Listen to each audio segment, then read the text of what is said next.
அஸ்ஸலாமு அலைக்கும் வரஹ்மத்துல்லாஹி தஆலா பரகாத்துஹு. எல்லா புகழும் இறைவனுக்கே. திருமணத்தை பத்தி அல்லாஹ் குர்ஆன்ல என்ன சொல்றான்?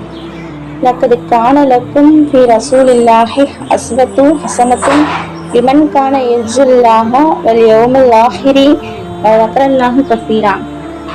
இதோட பொருள், அல்லாஹ்வின் மீதும் இறுதி நாளின் மீதும் ஆதரவு வைத்து அல்லாஹ்வை அதிகம் வணங்குபவருக்கு நிச்சயமாக அல்லாஹ்வின் தூதரிடம் உங்களுக்கு அழகிய முன்மாதிரி இருக்கிறது அப்படின்னு இதோட பொருள். இப்ப திருமணம் என்றால் என்ன? ஒரு ஆணும் ஒரு பெண்ணும் வாழ்க்கையில இணைற ஒரு ஒப்பந்தம். மனுஷனோட வாழ்க்கையில திருமணம் அப்படிங்கிறது சந்தோஷமான நிகழ்ச்சிகள்ல இதுவும் ஒண்ணு. ஆனா இன்றைய இஸ்லாமிய திருமணங்கள்ல என்ன நடக்குது?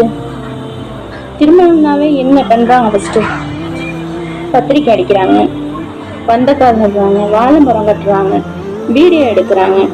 இந்த மாதிரியான விஷயங்கள் அதிகமாக நடக்குது. நம்ம மதத்துக்கும் இந்துக்கள் மதத்துக்கும் என்ன வித்தியாசம் இருக்கு? அவங்க பின்பற்ற அந்த வழிமுறைகளை தான் நம்மளும் பின்பற்றணும். அப்ப தொழுகை, புர்கா இது ரெண்டும் தான் அவங்களுக்கும் நமக்கும் வித்தியாசமா? திருமணம் பண்ணலாம், எளிமையான முறையில பண்ணலாம், வசதிக்கு ஏற்ற மாதிரி பண்ணலாம்.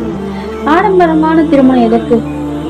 நபி ஸல்லல்லாஹு அலைஹி வஸல்லம் அவங்க சொல்றாங்க, ஆடம்பரமின்றி எளிமையாக நடக்கக்கூடிய திருமணமே இறையருள் பெற்ற திருமணம் அப்படின்னு நபி ஸல்லல்லாஹு அலைஹி வஸல்லம் சொல்றாங்க.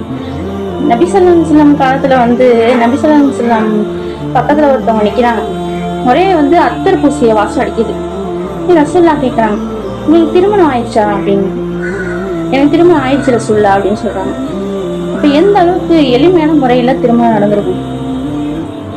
ரசூலுல்லாஹ் அவங்க அத்தர் நறுமணத்தை வச்சு அவங்கள்ட்ட கேக்குறாங்க, உங்களுக்கு திருமணம் நடந்துருச்சா? அது வரைக்கும் ரசூலுல்லாஹ்க்கு தெரியல திருமணம் நடந்ததே. அத மாதிரி இந்த காலகட்டத்துல வீடியோ எடுக்கிறோம்ல கல்யாணத்துக்கு, அது எடுக்கலாமா? எவ்வளவு பெரியான தப்பு. மனைவிய கணவன் மட்டும்தான் ரசிக்கணும்னு அல்லாஹ் சொல்லியிருக்கான். அப்படி இருக்கிறப்ப வீடியோ எடுக்கிறவன் மணப்பெண்ணை உச்சி முதல் உள்ளங்கால் வரை ரசிச்சு வீடியோ எடுக்கிறான், போஸ்ட் கொடுக்க சொல்லி எடுக்கிறான். இது என்ன இருக்கு? இவ்வளவு பெரிய தப்பான விஷயம். இன்னைக்கு ஆடம்பரமான முறையில எவ்வளவு கல்யாணங்கள் நடக்குது. ரசூலுல்லாஹ் காலத்துல கல்யாணம் நடந்துச்சு, எளிமையான முறையில பண்ணாங்க. இன்னைக்கு அதெல்லாம் கிடையவே கிடையாது. அடுத்து வலிமா விருந்துங்கிறது மணமகன் வீட்டுலதான் கொடுக்கணும். அதுதான் ரசூலுல்லாஹ் சொல்லிருக்காங்க. இன்னைக்கு மணமகள் வீட்லயும் விருந்து கொடுக்குறாங்க. இது எந்த ஆதாரத்திலையும் சொல்லப்படவே இல்லை. ரசூலுல்லாஹ் அது சொல்லவே இல்லை. மணமகன் வீட்லயும் மணமகள் வீட்லயும் போட்டி போட்டு வலிமா விருந்து போடுறாங்க. ஏன்? கௌரவத்துக்காக, எங்கள்கிட்டயும் எல்லாம் இருக்குங்கிறதுக்காக.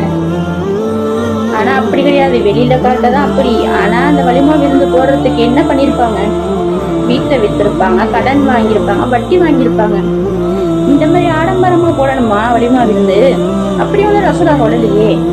ரசூலுல்லாஹ் கல்யாணம் நடந்தப்ப மட்டமான கோதுமையதான் 2 கைப்பிடி அளவு கொடுத்தாங்க. ஜைனப் ரலியல்லாஹு அன்ஹா அவர்களை கல்யாணம் பண்றப்பதான் ஒரு ஆட்டை அறுத்து அது பெரிய விருந்தா போட்டாங்க. வலிமா விருதுங்கிறது ரசூலுல்லாஹ் அவங்களோட வசதிக்கு ஏற்பதான் அப்படின்னு சொல்லுவாங்க. ஆடம்பரமா கொடுக்க சொல்லலை. இன்ஷா அல்லாஹ் நம்ம திருமணத்தை எளிய முறையில் நடத்தி ரசூலுல்லாஹ்வோட வழிகாட்டுதலின்படி நடப்போமாக. அஸ்ஸலாமு அலைக்கும் வரஹ்மத்துல்லாஹி தஆலா வபரகாத்துஹு.